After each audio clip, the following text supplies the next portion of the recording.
Jai Gurudev. Donc pour aujourd'hui, on a le verset 12 du chapitre 5.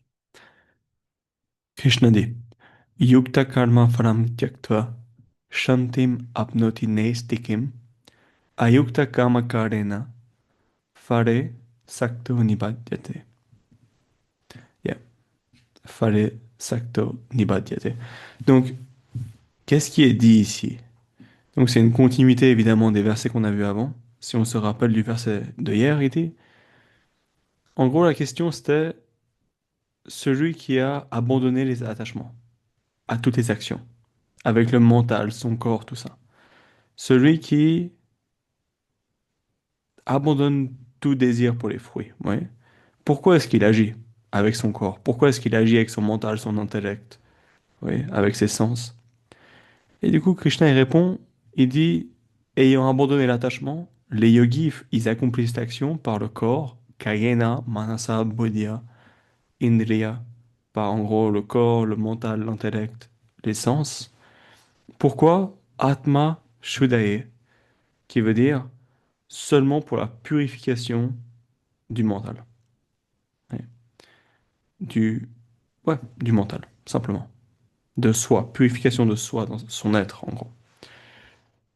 Maintenant, on arrive au chapitre, au verset 12. Et il dit du coup, il explique ce qui se passe quand, qu'est-ce qui se passe quand on renonce aux fruits de l'action. Et il dit en abandonnant les fruits de l'action. Yukta karma phalam tyaktva. De nouveau ce terme tyaktva, qui revient quasiment à tous les versets depuis quelques versets maintenant. Tyaktva qui veut dire renoncer. Hein. Donc karma phalam tyaktva. Il renonce à quoi? Au phalam, au fruit de karma, de l'action. Donc celui qui est yukta, celui qui est uni, ouais, qui est uni dans ce yoga, ce yogi en gros, le karma yogi, qui renonce au fruit de ses actions.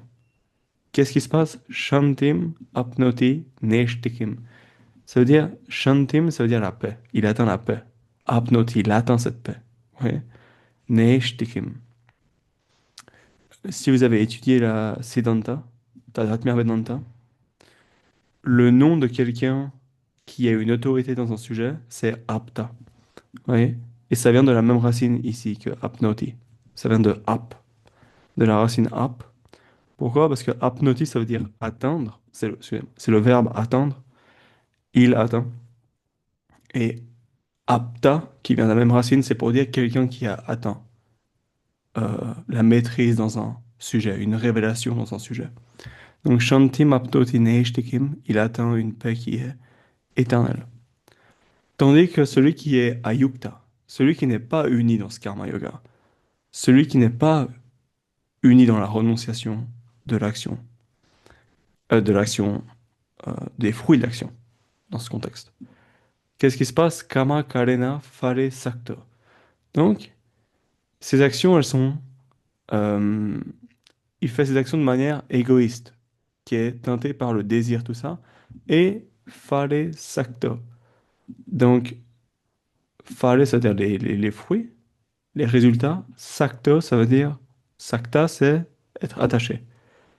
Donc, celui qui est attaché aux fruits de l'action, nibadhyate, il reste lié à ce samsara, ce cycle des vies et des morts.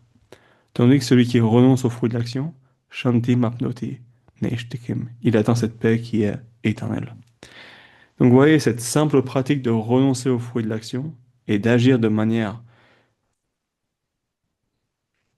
en connaissance de soi, avec discernement, et renoncer aux fruits de ses actions, offrir ses actions à Krishna, en se rappelant de lui, ça amène une paix qui est éternelle dans notre vie. Donc voilà pour aujourd'hui, un verset à méditer sur la manière d'atteindre la paix par rapport à Krishna. Ok. Om Shanti Shanti Shanti Shri Guru Namaha. Allez, Om.